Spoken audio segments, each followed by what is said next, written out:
రాకాలోకంకి స్వాగతం. ఈ కంటెంట్ మీకు నచ్చినట్టయితే లైక్ చేయండి, మీ బంధుమిత్రులకు షేర్ చేయండి.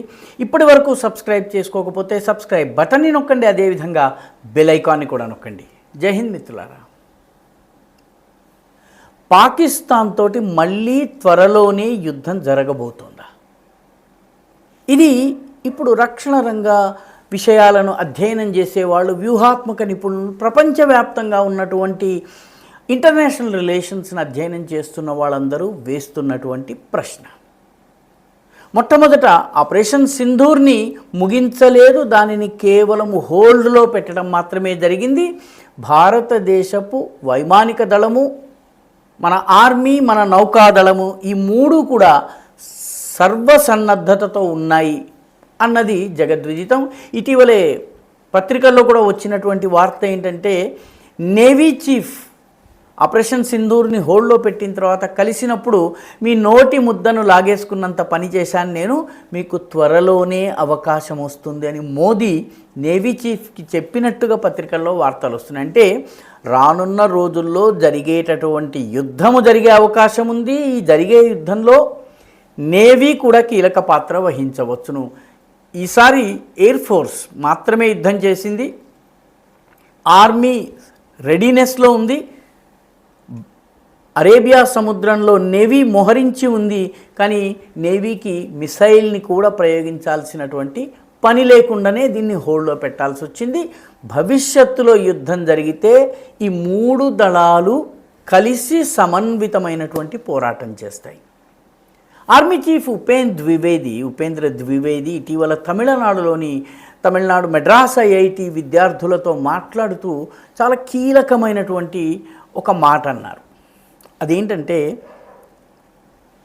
పాకిస్తాన్తో త్వరలో ఒక పెద్ద యుద్ధం జరిగే అవకాశం ఉంది.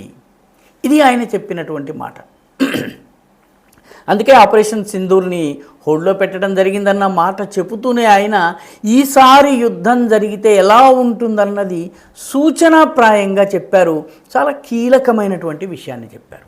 అదేమిటంటే, ఈసారి యుద్ధం గనక జరిగితే కేవలం ఒక్క పాకిస్తాన్తో మాత్రమే యుద్ధం జరగదు, పాకిస్తాన్తో పాటు మరికొన్ని దేశాలు కూడా మన పైన యుద్ధం ప్రకటించే అవకాశం ఉంది. 2-3 దేశాలతో మనం యుద్ధం చేయాల్సి రావచ్చును. ఇది జనరల్ ఉపేంద్ర ద్వివేది తమిళనాడులో అన్నటువంటి మాట. అంటే యుద్ధము జరిగే అవకాశం ఉంది, అయితే ఈసారి పాకిస్తాన్ ఒంటరిగా రాదు, పాకిస్తాన్కి మద్దతుగా మరికొన్ని దేశాలు రావచ్చును అన్నటువంటి అంతర్లీనమైనటువంటి సందేశం ఉంది. ఏ దేశాలు రావచ్చును? మొదటి నుంచి కూడాను పాకిస్తాన్కి చాలా అనుకూలంగా ఉంటూ వస్తున్నటువంటి తుర్కీయే లేదా టర్కీ బెరెక్టర్ డ్రోన్స్ ఇచ్చింది, వాటిని నడిపించేందుకు ప్రయోగించేందుకు సిబ్బందిని పంపించింది. తుర్కీయే ఇప్పుడు కూడా పాకిస్తాన్కి ఆయుధాలను సరఫరా చేస్తోంది.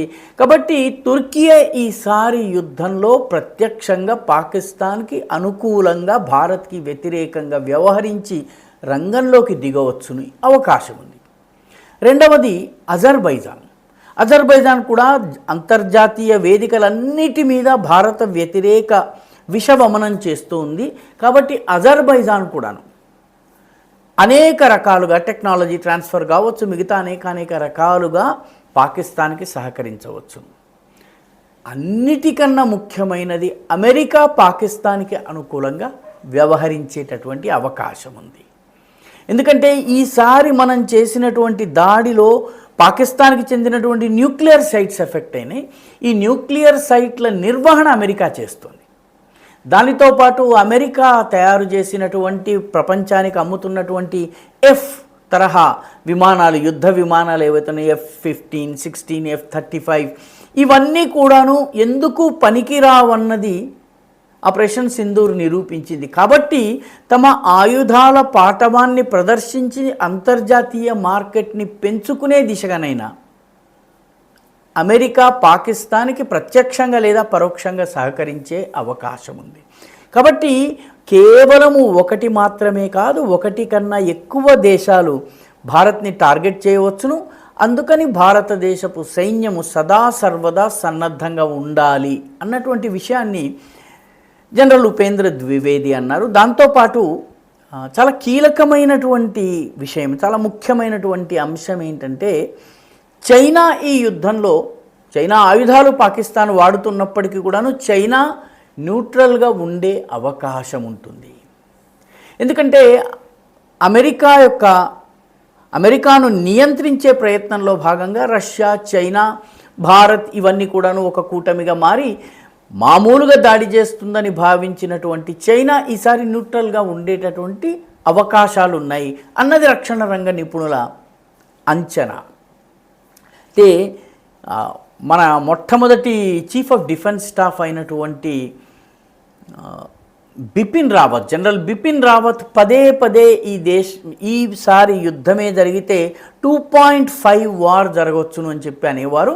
2.5లో ఒకటి చైనా, ఒకటి పాకిస్తాన్ అయితే ఈ మిగతా 0.5 ఈ దేశంలో ఉన్న చైనాలు, ఈ దేశంలో ఉన్న పాకిస్తాన్లు, వీటితోటి కూడా పోరాడవలసి ఉంటుంది అని చెప్పి అన్నారు. దానికి సంబంధించినటువంటి కొన్ని సూచనలు ఇప్పటికే కనిపిస్తున్నాయి. రకరకాల అంశాలపైన సమాజంలో మత కల్లోలాలు సృష్టించే ప్రయత్నం కానీ, అలజడి సృష్టించే ప్రయత్నం కానీ చాలా పెద్ద ఎత్తున జరుగుతోంది.